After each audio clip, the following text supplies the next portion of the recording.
The Mavs and Cooper Flagg roll the Cavs in Cleveland. We'll talk about it next on the DLLS Mavs postgame show.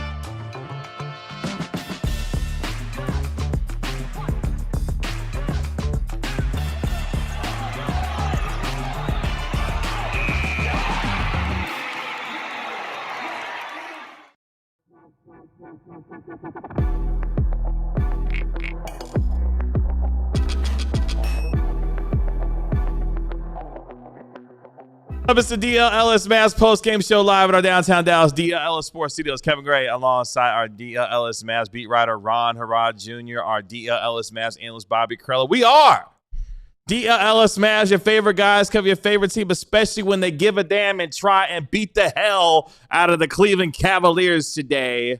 As the Cavs lose 130-120 to your Dallas Mavericks. Six Dallas Mavericks in double figures today, led by the rookie Cooper Flagg. Flirted with a triple-double today, 27 points, 10 assists, 6 rebounds, 2 blocks, did a little bit of everything today as the Mavericks split the season series with Cleveland after their win today. We'll discuss it over the course of the next hour here on DLLS Sports. Make sure you like, comment, and subscribe while you are here as well. Appreciate you hanging out with us on this Sunday, now early evening. Ron Harrod Jr., your biggest takeaway from today is? The Cleveland Cavaliers turned the ball over 16 times. It felt like more. And it did feel like more. It did. And the Mavericks had 25 points off of those turnovers, which is actually like not an amazing ratio, but overall pretty good. Like the Mavericks turned the ball over 13 times. Cleveland only got 9 points off of those turnovers. So like you just have to capitalize off of those quote-unquote easy baskets and easy opportunities where everything else is kind of close. Like both teams had 21 fouls. You know, the assists were 35-32. Rebounds were like relatively close. Mavs out-rebounded Cleveland. Every second chance points was 11-9. Like a lot of these statistics were extremely close, but the turnover difference really made a difference in this game, and it just showed PJ Washington's value on the defensive end when he's not just like kind of just floating around. Like he actually was very active today. He was guarding people at the point of attack. He was like at one point he guarded Evan Mobley early in the game, and then in the third quarter when I think Marvin Bagley was sharing the floor with him, he was guarding Donovan Mitchell. Like it just whatever they asked out of PJ Washington defensively, he was able to step up and do it today. And he had 5 steals because one, you know, his arm length, he's able to get in passing lanes. He got some lazy passes by Cleveland today, and that just was huge. And the Mavs getting this win today. Yeah, PJ becomes the second Mav in the last 30 years to get at least 20 points, 10 rebounds, and 5 steals in a game. The only other player to do it is Dirk. Since 1995, when J-Kidd did it. Before that, Roy Tarpley, Mark Aguirre. So pretty rare stat line from PJ. PGFC up today, baby! Starting at the 5, which, you know, it is just mind-boggling to think that he started at, 3 or maybe even 2 on opening night? Like, yeah. What a journey we've been on. Yeah. Which is insane, by the way. Like for him and his skill set, it's like, hey, fail. Yeah, but you know, he and Coop have been kind of like oil and water on the court together this year. But in this game, now granted, day games in the NBA, very unpredictable, especially on the weekend, especially whenever your opponent is a team that James Harden plays for. You never really know what you're going to get the morning after a Saturday night. And, you know, it's March basketball. There's a million disclaimers. But PJ being at center, Coop playing whatever position he played, there was a ton of space underneath for both guys to work with, for Coop to drive into, for PJ to cut into and kind of seal off guys. You know, the Cavs would have Dean Wade on him often, or he'd get switched. You know, it would be Mitchell or Harden on him. And PJ, you know, their body types are pretty different, but PJ's only like an inch smaller than Daniel Gafford. Like it's kind of, we forget that a lot. You know, Gaff's 6'9", 6'10", PJ's 6'8", 6'9". And, you know, he's got long arms, huge catch radius, and he's got a floater, and so he can score from, you know, inside 7-8 feet of the basket. He doesn't have to get that deep seal, go for the dunk. He will do that if you let him do it, but all that room underneath, you know, all of that space this season has been occupied by Gaff, or by Dwight Powell, or Moussa Cisse, or Anthony Davis, or Derek Lively, or Dwight Powell, if I didn't say Dwight Powell already. Plus you got Coop and PJ and Naji and Brandon Williams trying to drive into that space. And so it just gets so congested underneath. But in this game, for large stretches of the game, there was no center on the floor. Marvin Bagley played 15:49. Dwight Powell played 2:03. W. So for about 2/3 of the game, there was no center on the floor. So it was there was acres of space underneath. And at that point, all you have to do is either get good position on your man or just beat your man on the perimeter. And the lane is yours. And this is a glimpse into what the future could look like with those two guys if the Mavs either get a 5-man that can shoot or just make the bold decision to say, who needs size? PJ Washington is our center. But also it could just be one game, one time, one day. But I mean, if you're looking, if don't be fooled into thinking it's a coincidence that Coop had a huge game and PJ had a huge game together when there was no center. It is absolutely not a coincidence. Yeah, and to me, you saw a team that played with a lot of pace, got up and down the floor. You could tell the name of the game today was, whether it's off a make or if it's off a miss for Cleveland, we are pushing the ball up the floor and trying to get out and run and get some easy buckets in transition, where in today's game, I mean, the Mavericks had 24 fast break points and were a plus 10 in the fast break point department. And a lot of that had to do, obviously, with the turnovers that they were creating. But you could tell early on that they wanted to get out there and run and put the pressure on Cleveland, who did not show up today in a number of ways at all. I mean, if it wasn't for Max Strus going full, Mark Price on him out there from the 3-point line, like this would have been a 40-point blowout by the Mavericks today. So I give a lot of credit to the Mavericks, not only the execution that they had today, but they actually just gave a damn. And it goes a long way in the NBA when you get out there and try, and then you get out there and execute as well. But I mean, I'm going to take the victory lap. Hell, PJ Washington probably played his best game of the season today.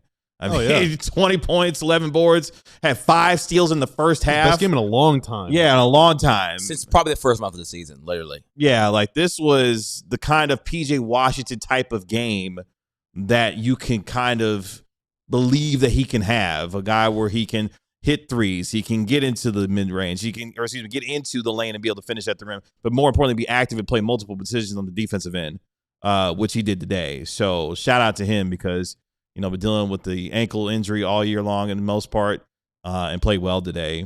The Mavs have been losing games all season on details. Not even details, just like it's pretty disrespectful to call turnovers details. Like turnovers are a huge part of the game. But so many games they've lost this year. They have been outshot from 3. Mm-hmm. They've been outshot from the free throw line. They have committed more turnovers. Today, they were the better three-point shooting team. They were the better free throw shooting team, both in terms of number of attempts, number of makes, and percentage. And also, they were the better ball security team. They were the better team scoring in transition. They outscored the Cavs in second chance points. They did all of the things, and now it's rich coming from me because I've been the leader of the tank for about 6 months now. And I see NYC dude in chat, for example, saying, are we not trying to move up in the draft anymore? I mean, dude, John Poulikitis played 15 minutes in this game. Yeah, it wasn't like they weren't trying at times. Nembhard started at the 1. PJ was the starting 5. I mean, the Mavs and Nembhard played 24 minutes in some of these games that the Mavs have even won lately. Nembhard's been a DNP or played like 5 minutes. A lot of young guys got a lot of minutes in this game. Coop played 33 minutes. So, I mean, he was leading the charge. He was your leading scorer. So, these are the kind of wins. If you're keeping an eye on ping pong balls, these are the wins you kind of have to live with because it was young guys and J-Kid did literally everything he could. Yeah. And the Cavs just stunk. Dude, the Cavs were bad today. The Yeah. Cavs were very, very bad. I'm not saying that they were like team meeting bad. Sure. But I mean, just think it got close. It got close in the third A quarter. few years ago, in 21-22 and 23-24, when the Mavs are good, or these losses happened a lot in 2021. Just playing some bum team and you just don't show up, and it's just that you leave that game with just such an icky feeling. That is how Cavs fans are feeling right now. That's how Cavs players are feeling right now. The Mavs are the kind of team that can either be your get right team, or they're the team where you're going to be really kicking yourself whenever they kick your ass.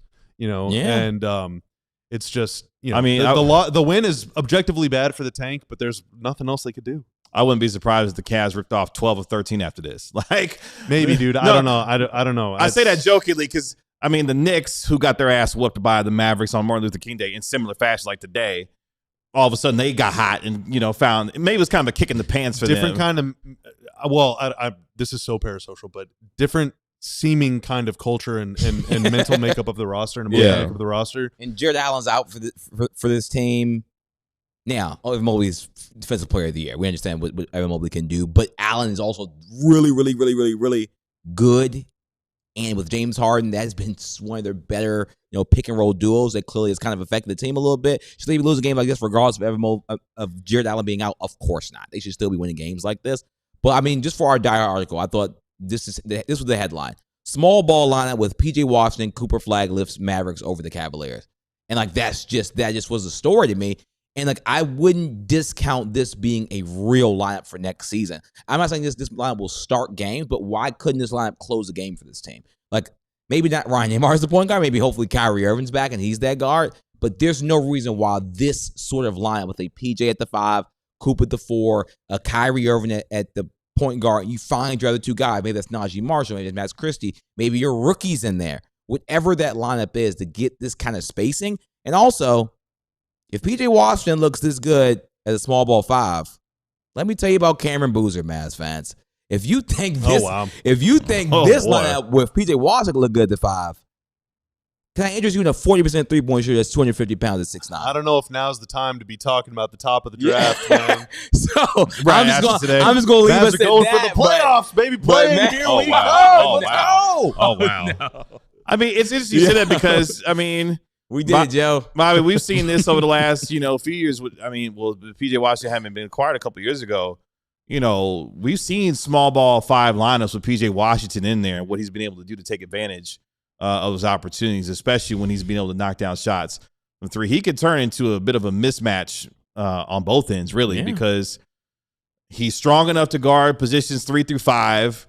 On the offensive end, he can space the floor, so you are going to have to get out there and go guard him because if he's going to knock down shots, he just stretches the floor that much more for a team like this.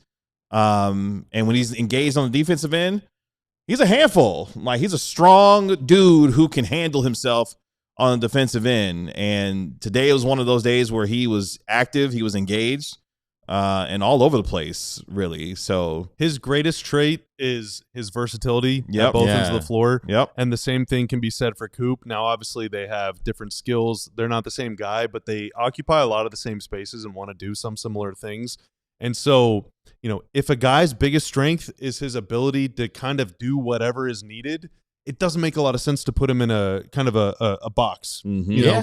And now some of PJ's finest moments, I should say, came during the 24 playoff run, playing alongside Luka and Kyrie. And for as imaginative and creative as that backcourt was and that team was, PJ did a lot of standing in the corner. So his role was kind of to be in a box, but on a team like this, where there's less structure, there's less of this sort of established hierarchy, you want to let all these guys, Coop and Naji and PJ, kind of figure it out and sort of, for lack of a better word, express themselves on the court and just be versatile and do anything.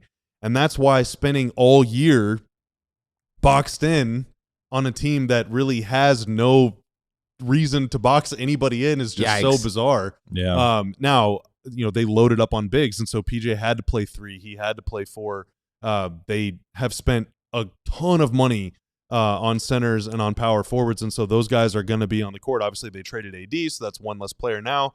But with Gaff out there and when Lively comes back, they're going to have a center on the floor a lot. So, but they have to find ways for that to not be the case. Because I agree. I think, PJ at the 5 has always been intriguing to me. The Mavs back in the day, they had really good moments with Dorian Finney-Smith at the 5. You want big wings to level up if they can scale up, and defend bigger guys, and PJ definitely can. Yeah. His best defensive moments have come defending players bigger than him. Mm-hmm. Do it more often, man. It's a great skill set. Create a situation where that can happen because he thrives in that role offensively. Defensively, if you're going up against the Nuggets, I don't really want PJ banging down low with Jokic all game. No. But if you're going up against a team with Evan Mobley, sometimes Mobley's going to overpower you. But for the most part, Mobley relies much more on his skill, on his quickness, on his footwork, on his agility, and PJ can keep up with those guys. Yeah. Same with players like Wemby. Those kinds of guys that can't just physically overpower him. Mm-hmm. Just go to that look and see what you got that night. Yeah. Couple of the numbers for the Mavs tonight before we take our first break here. Mavs shot nearly 53% from the field in tonight's game. They shot 50% from three as well, going 15 of 30. I mean, you go 53, 50, and 85. Yeah, you're going to wind up scoring 130 points in a basketball game. And that's exactly what they did today, going 23 and 27 from the line at a 85% clip. Cavs actually made one more three than the Mavericks did, going 16 of 41. But the Mavericks dominated in all the little areas, the hustle areas, fast break points, points off turnovers. They did it all today, and give them a lot of credit for doing it. Coming up on the other side of the break, Cooper Flagg, second good game for him in a row. We'll discuss what he was able to do today, as a lot of guys, John Polikitis, contributed to a Mavs big win on the road over the Cavs. We'll talk about that next. Folks, Selection Sunday is today. It is today. We are about to find out all the teams 1 through 16 in all four brackets of both the men's and women's tournament. It is time. It's go time. It is the best time of the year for basketball fans. And if you want to catch all of the action, well, Sling is the best way to do it. They're offering 1, 3, and 7-day pass subscriptions to viewers that don't already have an account. I already have a Sling account, but if you don't, this is a great way to take in a bunch of action. You can get a day pass for as low as just $4.99. For more information, go to sling.com/underdog. But here's the kicker.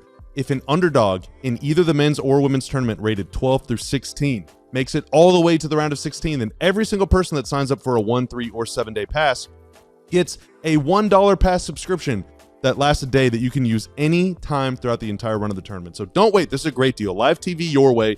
Learn more at sling.com/underdog. No purchase required. To learn more and see the full rules, again, visit sling.com/underdog today. This episode is also brought to you by Prize Picks, one of the funnest ways to watch sports. And I say sports, it's not just basketball. I give you my pick for every single Mavs game before the show, but you can also play football, soccer. Now the baseball is getting going. Hey, hockey playoffs are getting going. It's a great time to watch the game and take in all the action on Prize Picks. You choose between 2 and 6 players, whether they will record more or less in their projected stat lines. It makes watching the game so much more fun and can even help you put some money in your pocket. They also have flex deals, so you can actually get 1 or sometimes even 2 picks wrong and still take home some cash. You don't got to be perfect to make some money. It's hard out here. We're all doing our best. They also have the early payout feature too, so if you're trending toward a dub, they'll offer you a little cash up front. You can put that guaranteed moolah in your pocket or just put it right back in Prize Picks and make even more. Download Prize Picks today. Use promo code DLLS when submitting your first $5 lineup for $50 in free lineups to use anytime you like. On Prize Picks, it's good to be right. Welcome back to the DLLS Mavs post-game show. Mavericks win 130-120 over the Cleveland Cavaliers to improve to 23-45 on the year and 9-25 away from the American Airlines Center. A little bit later on in our show, it is Selection Sunday. Where are the best 68 teams in the country playing in the NCAA tournament? Where could we see Darren Peterson, Cameron Boozer, Darius Acuff, who went off today. AJ DeBonsa. AJ DeBonsa for BYU. Where could the best in the country be playing and when and who they could be playing? We'll talk about that a little bit later on in our show. By the way, Darius Acuff leads Arkansas to the SEC Tournament Championship. First time they've done that over 20 years as far as Arkansas winning the SEC Tournament. So big day for Darius Acuff and the Arkansas Razorbacks. It was also a big day for the Dallas Mavericks, particularly our rookie star here in Cooper Flagg. Stuffing the stat sheet today as Cooper Flagg went for 27 points, 10 assists, also had 6 rebounds, and also had 2 blocked shots today as he was all over the place. And for the second game in a row, looked really good on the offensive end. Can tell he's getting his legs back under him with 10 of 17 from the field today, went 6 of 8 from the line as well, and really got out and was able to do some things. Not only he had the block shot in transition, blocking one of Max Strus's layup attempts in transition. You could tell he was getting downhill. Ron, the thing I loved most, and we talked about it a couple of times, recognizing who was guarding him and going at certain guys, particularly when Max Strus was on him. 2 consecutive plays, Max Strus picked up Cooper Flagg, and he went right at him and recognized, hey, the dude with the broken foot making his return to this team, I'm going to go at him, and picked up 2 fouls on him in consecutive plays. That's one of the things I love about Cooper Flagg, his IQ, his recognition, and today that was on full display in a number of areas. Yeah, I mean, he's just been so good this year as one of the youngest players in NBA history to be in the NBA, of just like knowing, okay, Max Strus is playing his first game of the year. His foot's probably not like 100%. Let me just attack that foot. Let me attack that, side of the, wherever kind of way he's guarding me. I think one of the coolest plays was when James Harden was on him, right side of the wing. Harden his leverage was like leaning left. Coop spent off of his leverage and shot like a floater over it. Is one of the coolest plays of the night. It just shows like he understands leverage, he understands where you are on the court, he understands the players that are injured. In the pick and roll, he's good. Again, that's why I love when him and Nembhard are on the court together. They just know where each guy likes to go. And that's why it's so fun. That's why it's so fun when both those guys are on the court kind of by themselves. I think Coop's just got it in that way. And as a jump shot just hopefully develops year after year after year, those percentages are going to start to go up. I've been very I don't care what rookies shoot like my whole life. I think it's the most overblown stat is efficiency for rookies. Like, I don't care. Take shots. Like, it's not the year to be like worrying about what percentage you have as a rookie. You need to get attempts up to understand where you struggle and where you can improve. So I'm just glad that Coop is taking shots. Now, at least the shot diet tonight was really, really good. And it probably was because he was really in like the power forward kind of position, which is probably where he'll finish games a lot in his career. I think it was really fun to watch Coop tonight. Yeah, he was rubbing the wall tonight for sure. Yeah. He and Nembhard are both really like high level thinkers. They got the abstract, intangible feel for the game down. Nembhard is what, 22 or maybe is he 23 yet? I think his birthday just passed. I feel like he just maybe turned 23. Okay, all right. So then he's kind of old and washed. Just kidding. Whenever you watch those guys play, you don't think that they're like 40 years old combined. It seems crazy. like they have 10 years of NBA experience combined, not just 100 games or whatever it is. So, they think the game well, and the offense just moved pretty well. I mean, the offense moves well in general whenever Nembhard and Coop are out there together, or when Coop is out there with any point guard, but especially Nembhard again, because he's a table setter. He's the kind of guy that wants to get everybody involved, but he's also not afraid to take the open jump shot. Most importantly, though, he's never going to force anything. He's never going to force the pass. He's never going to force it into someone. He's never going to force the shot. He just does whatever is needed. And Coop is very much that same way. And against a team like Cleveland, like you were talking about, they started the game with Mobley and Wade. So some size, some height, but not a lot of girth, not a lot of strength. But then they go a little smaller, and Coop is just able to overwhelm these guys. And he did that tonight. Did you know? All right, 27 points, 10 assists, 6 boards, 2 blocks. Second Mav ever to do that. The only other one to do it was Luka, who did it 14 times. Jeez, man. But every Luka stat is like legit. It's always hilarious. Like this dude did it once or twice. Luka did it 50 million times. Yeah. It's like unbelievable. But the more, again, I'm a broken record saying this, but the more points Coop scores, the more assists he gets, the more shots he gets at the rim, the more free throw attempts he gets. It's all directly correlated to the other players on the floor. Sure. Every single time. Is there any sort of space? Are there shooters? Today, whatever. Are we tonight yet? Are we today? All right. This afternoon, this Sunday in Cleveland, All right. Clay did not play, but PJ had the shot going, Max had the shot going, Nembhard had the shot going, Poulikitis is out there. So these guys were not afraid to shoot, and they were all kind of heating up a little bit. Mavs were playing with a lot of flow, had a lot of rhythm, and most importantly, they had guys dotting the perimeter all the time. There was a lot of space for these guys to get into. And any situation, let's not forget, Jalen Brunson's whole mania was kickstarted by just him destroying Donovan Mitchell and Mike Conley in that series. That's right. And that's JB. Coop is 5'6" inches taller than JB. What do you think he sees whenever he's got Mitchell or Harden or Keon Ellis on him? Max Strus. Sometimes these smaller guys with really quick hands that can be a little tenacious have gotten under Coop's skin, especially lately. But, we said the other night, or I said the other night on that Friday night game against Cleveland, whenever Coop took off from that semicircle underneath the free throw line about 10 feet away from the rim and threw down the dunk, I was like, ooh, he must be trusting his foot again. He must be feeling a little better. And we fell a couple times in this game and was rubbing his shoulder and kind of clutching that a little bit. Landed on that foot one time, too. A little bit. Yeah. Yeah, and so, clearly his upper body is still banged up a bit, but the foot is not an issue for him. He's leaving his feet with intent very often now, and he's seeking out contact and playing through contact. Like he looks much more physically confident and physically capable now than he did 2 weeks ago, or even this time last week. Yeah, and this game flipped in the third quarter. The Mavericks dropped a 40 spot in the third quarter on the Cleveland Cavaliers. They took advantage of scoring 11 points off 4 Cavs turnovers in that period, and would be remiss if didn't mention John Polakidis. John Polakidis getting out there, having himself a quarter where he was able to really take advantage, knock down a couple of threes with 3 of 4 in that period, 2 of 3 from downtown. Made his first career NBA 3 in this game, and was part of the spark that helped the Mavericks really just overwhelm the Cavs in that third quarter. I thought the carelessness of Cleveland today was on full display. Not valuing the basketball, but the Mavericks having a lot to do with that, with their abilities to get into passing lanes and just make good reads on defense.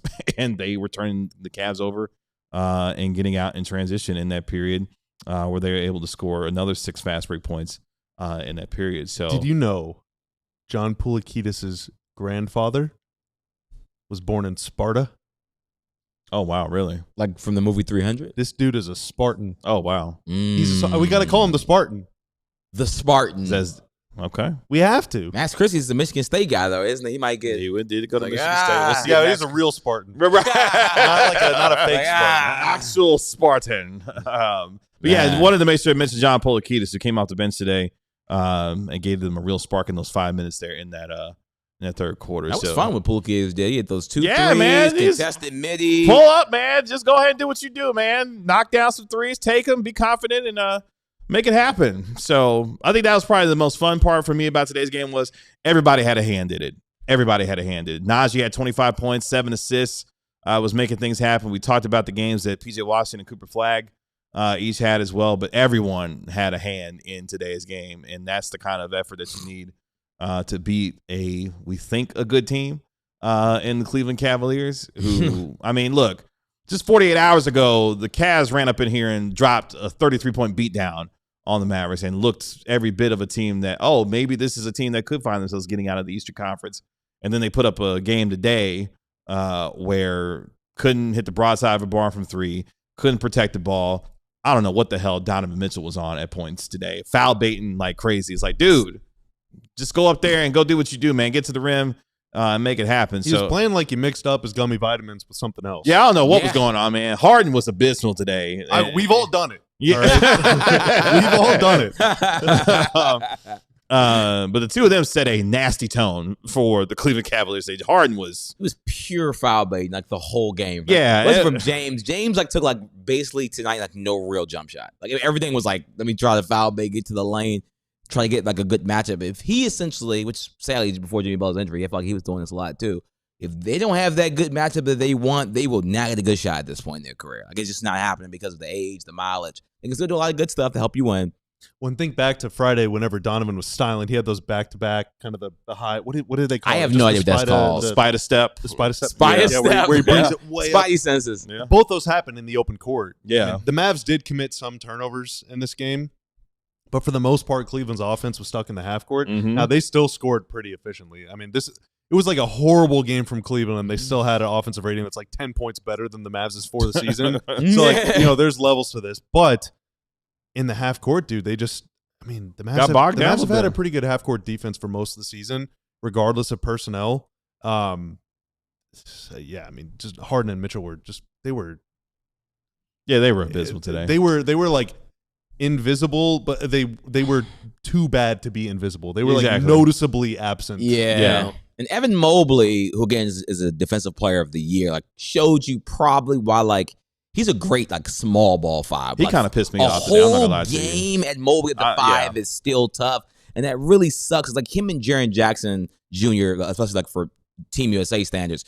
People have one of these guys okay, when's the next step going to happen from Mobley? When's the next step going to happen from Jaren? And they're both still great players. I mean, they're defensive player of the year candidates, but neither of them can really sustain center minutes, and it's kind of limited how good their career can go from here. Again, still defensive player of the year, still good players. It'd be great if Evan Mobley was on the Mavs, but it just sucks that like he still is struggling to like sustain center minutes, even with PJ Washington playing center. I'm still really bullish on his career, but I think the more center minutes he's going to play, not to sound like an old man here, but like I think he needs to add a little bit, just a little more to his frame to play the 5. But I don't know. It's weird because if he plays the 4, like he has expanded his game to the 3-point line to a degree. He's not an elite shooter though. Yeah, but sometimes him and Allen together is not great. But then you wonder, like, okay, would him and Brook Lopez or like him and KP or whoever the next stretch 5 is, like him and Cat, is that like I don't know. I don't know what kind of big. That's why they're kind of. That's why I'm kind of out stuck. of the like I'm out of the tall 4 business. Okay. Like when they struggle to shoot, it can get it can get tough. It can get tough. I just thought Mobley's approach today was awful. Like, granted, PJ Washington is a good defender, and he can, guard up and guard, multiple positions.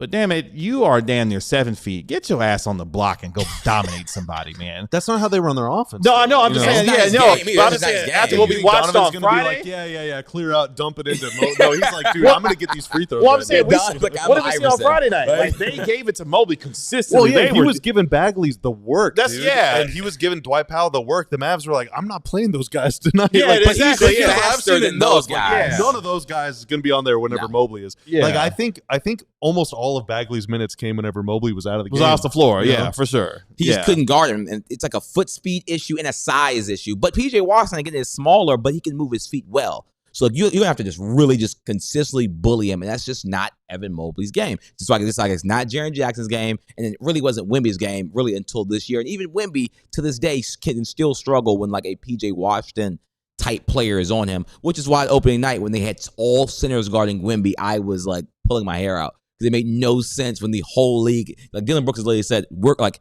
small forwards and power forwards give people like Evan Mobley, Jaren, Wemby problems because they win with like speed and being able to be at the 3-point line. They don't win with like strength. Like they're not Zach Edey. They're not Shaquille O'Neal. Like that's not how they win on the court. So PJ caused him a lot of problems and made him kind of go out of character.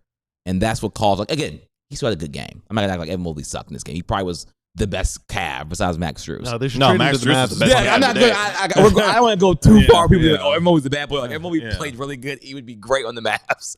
But it's just the like, again, this is probably going to be the Team USA like big. Like he's going to probably make the team. The Team USA needs this guy to like really take the next they need step. Derek Lively. They also going to need Derek Lively to do something. I wouldn't mind Jalen Duren, but that's another Duren. Like these are going to be the team people fighting for the like. They're probably going to be like 3 bigs maybe that make the Team USA team, and he'll be one of the guys they consider that's going to fight for that spot. The cheddar racer. Oh wow. Let's take our next break here on the DLS Mavs postgame show. When we come back, get to your super chats. Plus, we'll reveal where Cameron Boozer, Darren Peterson, and others are going to be playing, and if they're going to be playing against each other in the NCAA tournament. We'll do all that next. If you look good, you feel good, and when you feel good, you want to show it off, and that's where Branded Bill's premium headwear and apparel comes in. Whether you need snapbacks, truckers, fitteds, beanies, or tees, Branded Bills has you covered with performance and fantastic style as well. And if you're looking for some gear to help your brand stand apart from the crowd, Branded Bills has you covered with the best custom headwear and apparel in the game today. You can start your order today, and their dedicated team will help you create the exact custom apparel that you need, know, and love. In fact, it's NCAA tournament time. They've got a partnership with over 40 plus colleges as we get ready for this year's tournament, including TCU, Texas Tech, and Texas as well. So if you want some branded gear for this NCAA tournament, head to brandedbills.com. At brandedbills.com, use code BBDLLS for 15% off your first order. Again, that's BBDLLS for 15% off your first order with Branded Bills premium headwear and apparel. Check them out today. Okay, everybody, I've gotten your DMs like, oh my God, Ron, you're so smart. Oh my God, Ron, you're so cool. I appreciate that. I really, really do. But even guys like me make mistakes. Your boy has an EV. He was at his EV charger last time I went back home to Washington, D.C., where I'm from. I was going to Virginia Beach with some of my friends, and I may have put a pair of glasses on top of the car and may or may not have rolled over those glasses, kind of ruining the trip in a way, because it's like I want to be on the beach with glasses, but if I had Shady Rays, I could have just got those replaced, and the glasses are more durable. When you go Shady Rays, if you make a mistake, which we all do as humans, you can always replace them, because that's what Shady Rays does. They're seriously good looking, they're polarized, they're durable, and not crazy expensive. It sounds like a win-win for me, and for you. So go to shadyrays.com and use code SRDLLS for 40% off 2 or more pairs of polarized sunglasses. Back here on the DLLS Mavs. Wow, Ron.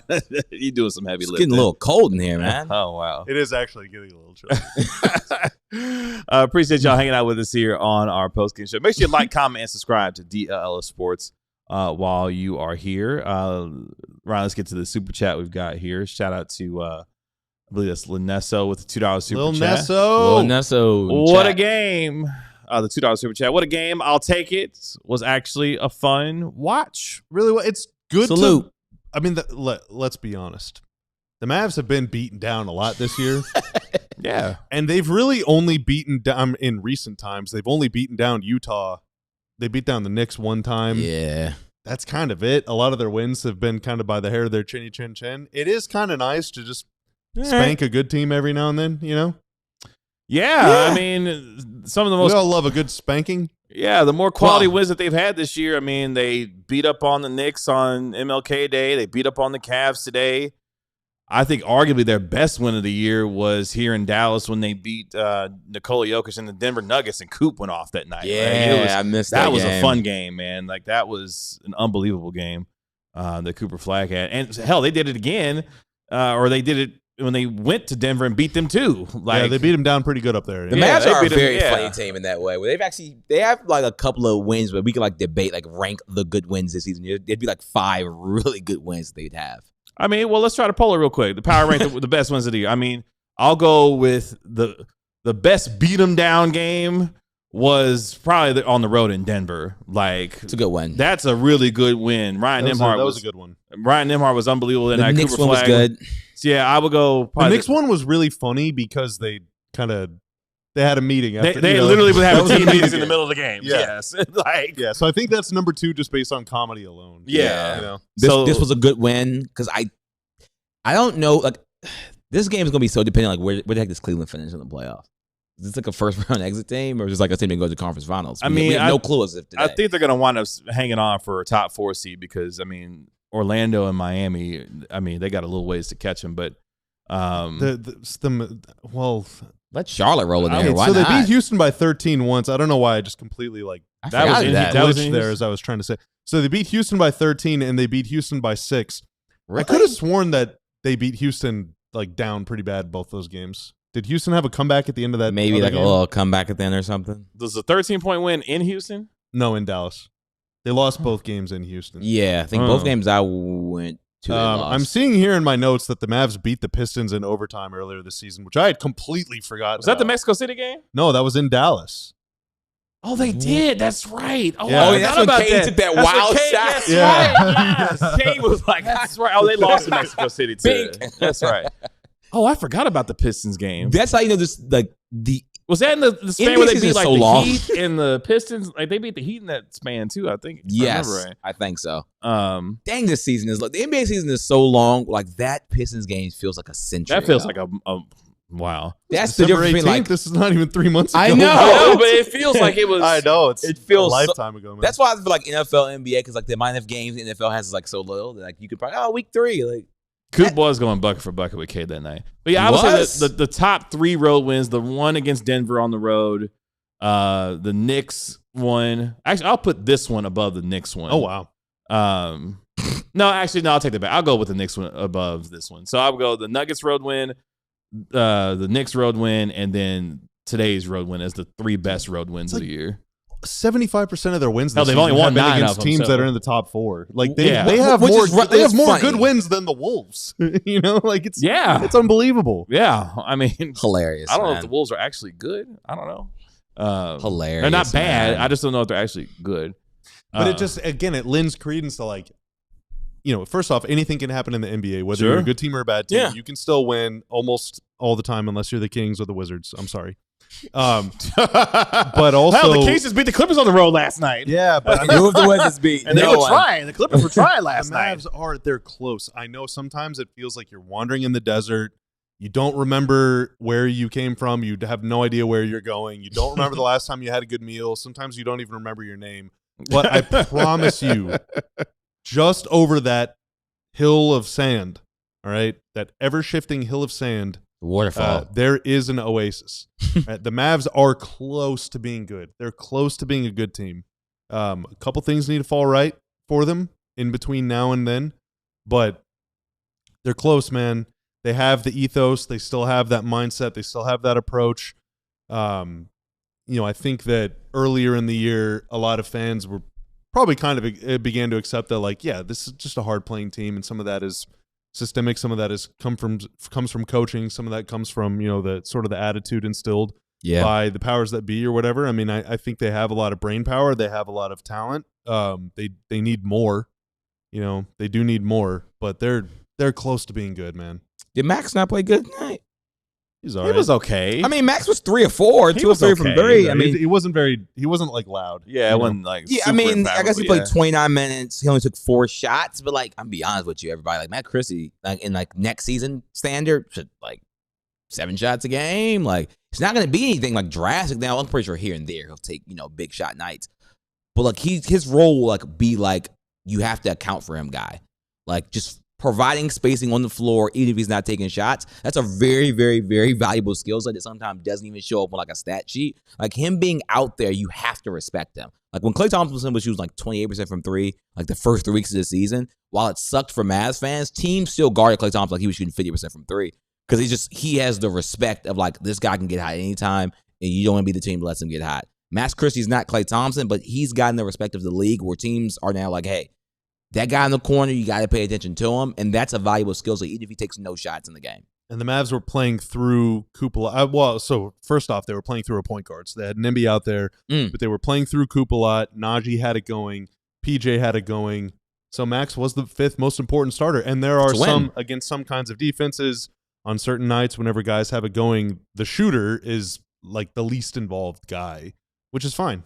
I mean, he's a floor spacer. But there are times when, let's say OKC. PJ's never going to get double teamed, but let's pretend that PJ is Giannis or whatever, and they just dominating.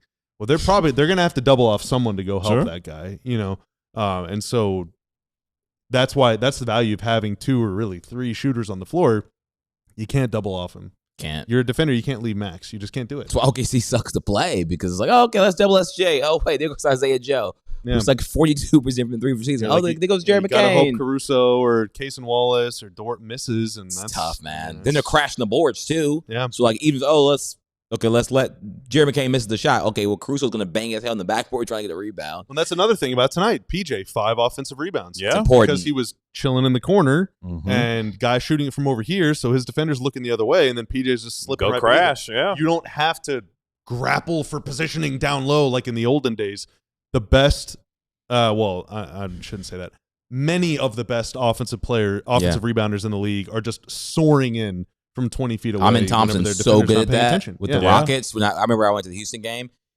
He's not Steven Adams, but he crashes the board so hard because he knows I'm not a good shooter. I have to find ways to get points in other ways or help the team just have good offense. And he crashed so hard and he killed the Mavs multiple occasions. So PJ Washington can do stuff like that. He's taller than Amin Thompson, so he can do some of this stuff. But again, role placement, and again, this stuff is just not a coincidence that PJ was crashing as hard as he was and making shots like that because he was probably in the position that is appropriate for his skill set. And when you feel like you're in the right position, you're going to do these small things because his mood was probably just higher tonight. He probably just had confidence. So that first shot go in, that just feels good, man. To miss your first 2-3 shots sucks, especially if you're a player that you I might not get 10 shots tonight. He's it depends on kind of what the game plan is. He makes that 1 or 2 shots and he's starting to feel good, man. Shout out PJ Washington tonight. Yeah, in today's NBA, everybody crashes, and if you have the ability and the want to go get the ball, you can go and make some things happen. That's why Mitchell Robinson is one of the best offensive rebounders in the league. He just wants to go get it all the time. And today, everybody crashes in the league. It's either crash in or you crash out. Right. You can fit in, or we do that. Yeah, that's you right. got to crash in. That's we right. We crash out too much. We've been crashing out a lot. Space. I want to see Cooper play in space. Guys knocking down. See him play on Earth. No. Well, I mean, he was out of this world today. How about that? Ooh. Cut. Oh my God. With that, let's take our final break here on the DLLS Mavs postgame show. When we come back, where are AJ DeBonsa, Darren Peterson, Cameron Boozer, Darius Acuff, your favorite college basketball player? Where are they playing? Who are they playing against? As the NCAA tournament brackets have been revealed. Got some interesting matches we'll talk about coming up next. But first, we want you to become part of our DLLS Sports family. The easiest way that you can do that is to like, comment, and subscribe to the video and to our channel here at DLLS Sports to join the over 41,200 subscribers already a part of our DLLS Sports family. The next way you can do it is to go to alldlls.com, or you can scan the QR code that you'll see on your screen here in just a moment, as you can become a diehard member and take advantage. We still got the sale going right now, right? Yes. The Yes. free agency frenzy sale or spring training. It's spring training. One of those. It's definitely spring training. It's definitely spring Free training. agency frenzy, I have no idea. I'm going to be honest. Spring training, $36. There's a sale. Right. That's right. You could become a diehard member right now for $36 in your first year. Normally $79.99. You can take advantage of it right now. $36 in your first year. And you can get access to all of our premium content curated by our DLS Mavs beat writer, Ron Harrod Jr., the greatest beat writer in the history of the Dallas Cowboys, Clarence E. Hill Jr., also Sam Nessler, Josh Shapiro, covering your Dallas Stars, and Jeff Wilson covering your Texas Rangers, who put 22 runs up on the board the other day against the San Diego Padres. It went ham, scored 13 runs in an inning, just went absolutely berserk. Hopefully they can save some of that offense for the regular season. That would be nice. During the season last year, it was like It was might slim score pickings, 13 man. runs in a week. Jeez, Yep. it was hard. It was rough for that offense last year. Hopefully this year be a lot better. Shout out to Nathan Evaldi, going to be the starter for your Texas Rangers on opening day this year. Yeah, well, they can pitch. For the good guys. They did that last year. They pitched like crazy. They just couldn't hit for nothing a year ago. But you get access to our member-only Discord as well, so you want to take advantage of that and get all of the benefits of becoming a diehard member again. Take advantage of our spring training sale happening right now. $36 in your first year. And you get a free t-shirt upon sign-up. You can get this one, or that one, or that one. You can get any. We're just all mascots today for DLLS Sports. Shout out to us. Check it Pull that out. little Clark Kent on you, man. I know about that. Go to alldlls.com to check that out. Let's finish up today here on the DLLS Mavs postgame show. Programming note. We are on the second night of a back-to-back, just like your Mavericks are. Tip-off at 7 p.m. tomorrow as the Mavericks visit the Pelicans in the Big Easy. Our pregame show will begin at 6:30 p.m. right here on DLLS Sports. Bobby, 6:30 p.m. for our pregame show. Noted. Okay? Noted. All right, cool. It's going to be a big week in basketball. Not only is the NBA fully into the final month of the regular season, but we've got the NCAA tournament kicking off later this week. In fact, in a couple of days, with the first four happening, I believe, on Tuesday. That's how close we are to the NCAA tournament starting. And we've got the brackets and some of the big matchups revealed, Bobby. What can you tell us? We do, yeah. So we are going to have, I know Stars Discord is going to be doing a bracket contest. Mavs Discord, we'll do one too. Maybe we'll even allow non-diehards in that one. I don't know. We'll see. You'll just have to be on the lookout for tomorrow. You should become a diehard We'll share just a in link case. to sign up Just and in compete case. because if it's diehard only, we're going to be giving away some prizes. Ooh, So, okay. all right, let's start with Duke. They're the number one overall seed in the tournament. That's obviously Cam Boozer's team. Duke is the one seed. They're playing Siena. That should be no problem for them. After that, they play Ohio State and TCU. The winner of that game. Ooh. Okay. G and Ben going to be watching with interest. Also, TCU then. got in. Okay. Yes. Okay. All right. They're Now- pretty high. They're ninth seed. Duke is in the East bracket or East region or Makes whatever, sense, and yeah. they would cross paths with potentially Darren Peterson and Kansas in the Yeah. Sweet 16. Ooh, So Kansas is the 4 seed. They play Cal Baptist in the 4-13, and then the winner of that game will play the winner of St. John's and Northern Iowa in the second round. Oh, and boy. then Duke, if they advance, would play the winner of that little quartet in the Sweet 16. So we could have Cam Boozer v. Darren Peterson pretty early on in the tournament. That would be fun to watch. I don't know if he'll get there. St. John's a tough out. They won that Big East tournament for the second year in a row. Rick Pitino's squad is nothing to play with, man. And if Darren man. Peterson and Kansas don't come to play, they can find themselves on the business end of an early exit in the NCAA tournament. I see. Was it Louisville? That's how you pronounce it. In Louisville, yeah. They also are in the East bracket. Oh, and wow. they could. I mean, if they make it to the Elite Eight, I don't think that they will. But if somehow they did make it to the Elite Eight and upset probably like UConn or a team like that in Michigan State, they could play Duke if Duke would advance. UConn and Michigan State are also in the East region as well. Michigan State, Yes. UConn, UCLA. There's some teams over there, man. Just off initial reaction, that might be the toughest of the 4 brackets. You said Kansas. Michigan has the easiest road for sure.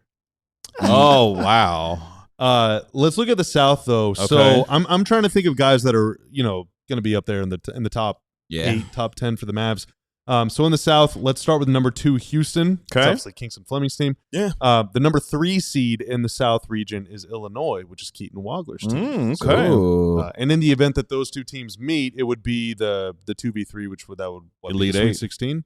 It be the yeah, thing? Sweet 16. Sweet So they 16. play in the okay. Sweet 16. Wagler versus Fleming. I would imagine that That's they probably the could end favorite up to being happen. guarding each other, a Yeah. little bit Oh, throughout wow, that okay. game. So that'd be pretty good tape. Yeah. Also, Texas and SMU are in the first 4. I know for our Texas people. Oh, so Texas was So the SMU first last 4 in, huh? Okay. Texas will face NC State, and SMU actually face Miami of Ohio. Who's only famous. Oh, so Miami, Ohio did get in? Well, they're in the first 4 bracket. You know, they like got to that beat bra- SMU in order to. Yeah, they got to Oh, wow. technically beat SMU to get in. Now the winner Wow. of Texas NC State will play in the West bracket. They'll play BYU. BYU is the 6th seed. That's AJ DeBonce's team, obviously the other big top dog. Now in the top of the West bracket, it's led by Arizona. They're the 1 seed. The 4 seed in the West is Arkansas. So it could be Ooh. Darius Ooh. Acuff versus the world. If they run into Arizona, that would be a Sweet 16 okay. showdown. That'd be a good matchup with Now- Berries. Yeah, and Koa Pete and all those guys. Now, DeBonce and 6 seed BYU, they would have to play, obviously, the winner of the playing game. Then they would have to beat Gonzaga in the Tough. next round. Tough And out. then either Miami, Mizzou, Purdue, or Queens. Which Shout out is to Purdue my would be Tigers. tough. MIZ, my Tigers getting in the tournament. Let's go. 10 seed. So Let's that's go. it's going to be a tough road for them to get too far. Gonzaga's obviously always pretty good. Lastly, Tennessee and Nate Ament, they're 6 seed in the Midwest bracket. They would play the winner of Miami, Ohio v. SMU. Okay. SMU can get that game. And that's really it, man. There's not a lot of guys in that range for the Mavs that are in the Midwest bracket. Yeah. There's really not much going on. The East region is a bloodbath. That is. Yeah, it's a bloodbath. Between, you got UConn, Michigan State, Kansas, Duke. Who else is in that region you mentioned? Siena, UConn. Okay. North Dakota State, the Bison, Yeah, St. John's, Ohio State. I St. guess. John. Yeah, St. John's was the other one. the UCF Golden Knights, which I think that's such a cool mascot. Nah, it's a great mascot. Golden Knights. Big It's 12 awesome. UFC. And I know in the Midwest brackets, second round, we might get, Alabama versus Texas Tech, which would be Christian Anderson as a guard versus Liberian Fallon, another Okay. guard. I would assume they would guard each other for a good portion of that. If somehow the Mavs would fall, which is the death scenario for this team, or the unalive scenario for this team, I mean. There's always the chance, like if Phylon just has a great turn. There's always he could move up. There's Yeah. always the guy that's like Yeah. think about like whenever UConn won the title a few years ago, it was Jordan Hawkins. Moved know, up. Yeah. Just like Buddy kind of- Hield had that run. He was moved kind of up. like, all right, pretty Yeah. good, and then it's like, oh yeah, he's gonna be a top 10 pick. Yeah, like so- if you just go on this iconic run, then there's a chance. And so maybe we're talking about Phylon in that range too. If he And has a big Phylon, I tournament. think, is projected to be like a lottery pick. I don't know like how high in the Top lottery, but 14 he'll too. go in like in the lottery likely. So like he's probably worst case scenario for the Mavs, even if they fall to 10 or something like that. But anything's possible in the draft, and you don't know kind of where the Mavs will fall. So maybe the Bama versus Texas Tech could be cool because maybe Christian Anderson might fall to you at the 30th pick. Like you just never know. Don't forget about where the that 30th go. pick. And they Don't also forget about have it. They also have a second round pick too. Yeah. Now it's going to be mid to low 40s or whatever, so that is probably just going to be a 2-way guy. But still, a lot of reasons to pay attention to the tournament and Or you college could find basketball. yourself an MVP. In You second could. round in 40 You yeah. could. during a Taco Bell commercial. Just saying. You never know what you could find there. 214 decided we're doing bracket calculus to thirst watch the prospects during the season's lock-in stretch to state of us. Yep. You nailed it. The real tournament. Yes, sir. You King. nailed it. You NBA absolutely playoffs, nailed fake it. tournament. 7 games to decide a series. Who needs that? No. Let's focus on Let's the one. go. Yeah, you absolutely nailed it. Yeah, Walter Clayton literally made it into the first round, likely because Florida won the title last year. Yeah. Now, there's a lot of cautionary tales about that. Very rarely do the tournament risers end up just like completely just dominating in the NBA. It's usually they rise I can't think of because one. they have a good tournament, and so don't just completely fall. If it's your first time watching a guy and he goes for 27 and 8 in the first game, don't just completely fall in love with him. Be on guard. That said, there's a lot of talent in this draft class, so there's a real chance, like Lindeborg from Michigan, for example, like maybe he climbs up a little bit. It also helps for him because he is a forward in a range where it's all guards. Yeah. So if he and Michigan just go out and dominate, then yeah, maybe a team that ends up 7th or 8th is like, dude, we don't need a guard, like the Nets. Like, give me the defender from Michigan. Yeah, we need a big, so let's get that guy. So who were the top 4 seeds? It was Duke. Who else? Duke, Michigan, Arizona and Florida. The reigning champion. Okay. So Florida going for back-to-back national championships. Yep. Now Tyler, Tanner, and Vandy is the 5 seed In the South. Florida's bracket. Strong seed. Yeah. Okay. Yeah, North Carolina, obviously that would be a lot of draft intrigue if Caleb Wilson was playing, but He's done for the year. Yeah. Ah, man. Yeah, this tournament is going to be loaded, man. A lot of talent in this year's freshman class. Should be the best in a while. Really. It's going to be a very fun tournament to watch. I'm looking forward to it. Like I said, this is the earliest I've been locked in on NCAA basketball in years, to be honest, because it's hard to get connected. Like I grew up in the days, here I go in my day, where guys went to school 2, 3, 4 years and you got the chance to connect with players. I grew up in the era where guys like, Jay Williams and Steve Francis and all these other guys were going and staying in school 2, 3, and 4 years. So you got a chance to grow up and watch these players get through college and then get to obviously the pros. It's been a little bit more difficult in today's not only NIL age, but over the last 10, 15 years to stay connected to a school and a player because they're there for a year and then they're gone. But this year has made it really fun because the talent is just so rich in this year's class that it's been easy to kind of like, hey, I want to watch this guy on this night. I want to watch this guy on this night. And it's been spread all over the country too. I think that's one of the things I really appreciate about this class too, is that it's not just centralized to one place. It's all over the place, from Arizona to Kansas to North Carolina to Duke, Florida. Name your favorite, college basketball team. These guys are all over the place. So it made not focusing on just on one region, but nationally across the country. Hell, you got stars at BYU with AJ DeBonsa. Like, who watches BYU basketball on purpose? Facts. Like, it's been a long time. And that guard that plays with the band, I forget Robert. You know the guard's name? Dillingham?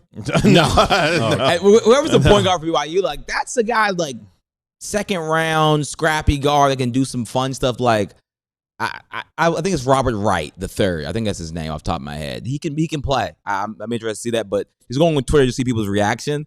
Britt Siegel, I think, have clutch points. He tweeted Duke, Kansas, Michigan State, UConn, Louisville, St. John's, all in the same region. What is the committee thinking? Yeah, that's what I'm saying. That's a heck of a. I think it's the East bracket. Yeah, it's the East region. That's when Bobby was like, yeah, Duke and Kansas can meet in the Sweet 16. Duke is going to get upset. That's a big bracket where Duke can really get upset because you have to go through a ton of dogs to get to that Final Four. Yeah, Duke is on upset alert for sure. Especially if Boozer has like a slow game. Yeah, I want those traditional blue blood matchups deeper into the tournament. Like Duke or Kansas eliminating each other before the Elite Eight that's not cool. Yeesh. That's not cool at all. But yeah, whoever decided the East region was going to be that region, well, congratulations. It's going to be so nasty saying that he's going to be in OKC watching the second round game. Dude, we got shooters. We got spies. We got some scouts out there. Give us the reports. Okay, let us know. Then. Drop in the comments next show, man. The way to do it, all right? The way to do it. If you're watching a guy in the arena, right? Watch him without the ball. Watch him when the clock is stopped. Watch him during the huddle. Watch him, all that stuff. How often is he talking to his teammates? How often is he talking to his coaches? Some of that stuff can be performative. Some of that stuff can be, whatever. If it's very often guys that sit on the bench and kind of stare out into space. You don't have to be locked in all the time, but most importantly, watching what a guy does whenever the ball's not in his hands and whenever he's not defending the guy with the ball, that is a great way to learn about what a guy's trying to do. Yeah. You can learn a lot about a player by doing that. And I didn't realize the BYU guard was a Mount Verg guy. He played with Coop. Oh, wow. According to R. King. There you go. Mount Verg is loaded, though, man. All right. Is he going to go 30th? I think it's a change. Like you said, it's so hard to guess the bottom of the draft nowadays because, like, why would I leave? I'm getting paid like $3 million, like from college. And my first contract in the NBA is going to probably be like what, 6, 7 Dallas mil? is a great city. I mean, yes, Touché. unless it's outside of a Dallas Mavericks. Unless it's 36 degrees on a day when it's 80. But Well, it's not 36 yet. Yeah. Why did I But- get a freeze warning on my phone? It's like, hey, you freeze warning serious? until 9 a.m. Do we have to run our faucets Dude, it's tonight? 61 degrees right now. Oh my god! It's dropped from 80 to 25 60. mile an hour winds. Jeez, man. It was 82 when we started the pregame show. Like, wearing pants was like a risky decision. Yeah. Like, that was like, I went home at halftime to get a hoodie. Like, It is what it is. and it was still like 75 when I went home, and that was like an hour and a half. I know. Appreciate our guy Ryan hanging out with us today here on the DLS Mavs pre and post game show. Hanging out with us as Tanner was out today. Y'all go enjoy the Oscars tonight. Let's see who wins and takes it home big tonight for Hollywood's biggest night, as the Oscars are later on tonight. My guess is Hot Fuzz takes home Best Picture. Probably not. You're about 10, 15 years too late. Just saying.